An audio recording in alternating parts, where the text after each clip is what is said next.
Hey everyone, if you're cramming for your network security exams, you are in exactly the right place. Today we're going to do a crash course on two concepts that are absolutely fundamental, the CIA Triad and the different types of hackers.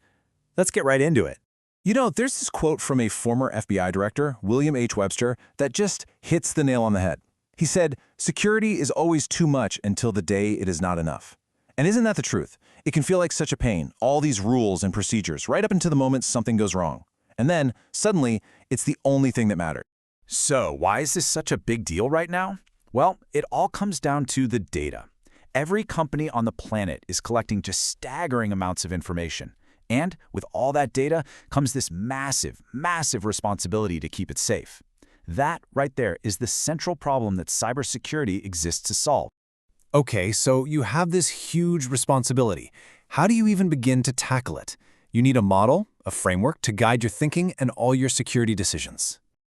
So what is that foundation? What are the core principles that we are always trying to protect? There are three of them, and for your exams, you absolutely have to know these inside and out. And here it is, the CIA Triad. And no, we're not talking about spies and government agencies.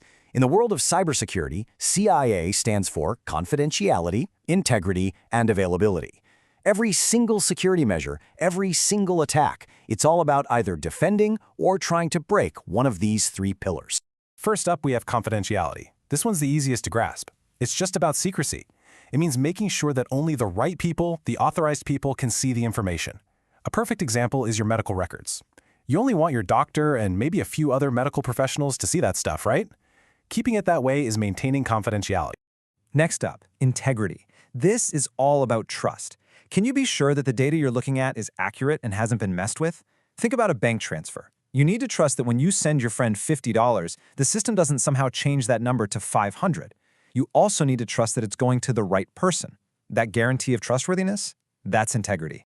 And the third pillar is availability. I mean, think about it. What good is perfectly secret and trustworthy data if you can't actually get to it when you need it? Imagine a hospital's IT system going down during an emergency. Doctors need that patient data right now. That's why in critical environments they'll have backup systems and redundant servers just to make sure things are always up and running. So that's the what: confidentiality, integrity, and availability. Those are the principles we're sworn to protect. Now let's talk about the who. Who are the people operating in this digital world, either trying to help us or trying to break these pillars? Now, it's not quite as simple as good guys versus bad guys. It's more of a spectrum, and we usually break it down into three main types: white hat, black hat, and then this kind of murky area in the middle, the gray hat. Let's break down what makes each one tick. All right, first up, let's talk about the defenders in this story, the white hats. A white hat hacker, or an ethical hacker, uses the very same skills as a criminal, but they do it for good. And here is the absolute most important thing to remember. They always have permission. They're hired security professionals.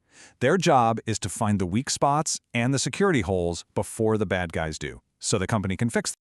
Now, on the complete opposite end of the spectrum, we have the black hat hackers. These are the cyber criminals, the attackers.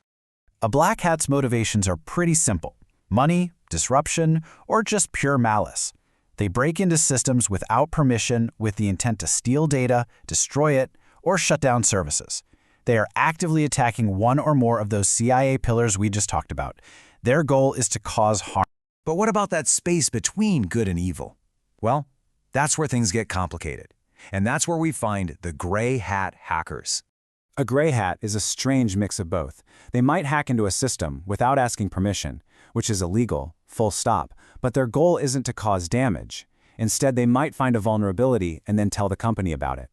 They often see themselves as vigilantes, doing the company a favor by pointing out their flaws. But because they acted without permission, they land themselves in a very dangerous legal and ethical gray zone.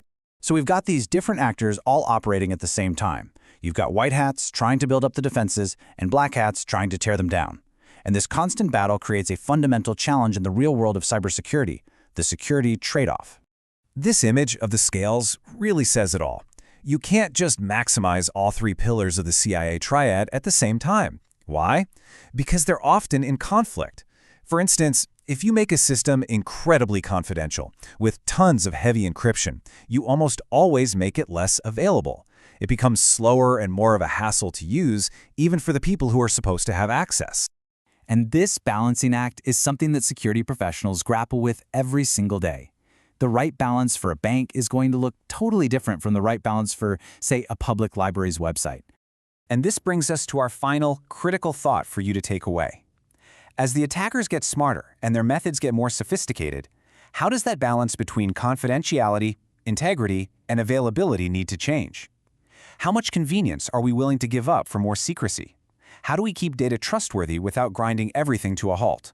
There are no easy answers, and this is the central question you'll be dealing with in your cybersecurity career. Thanks for watching, and good luck on your exam.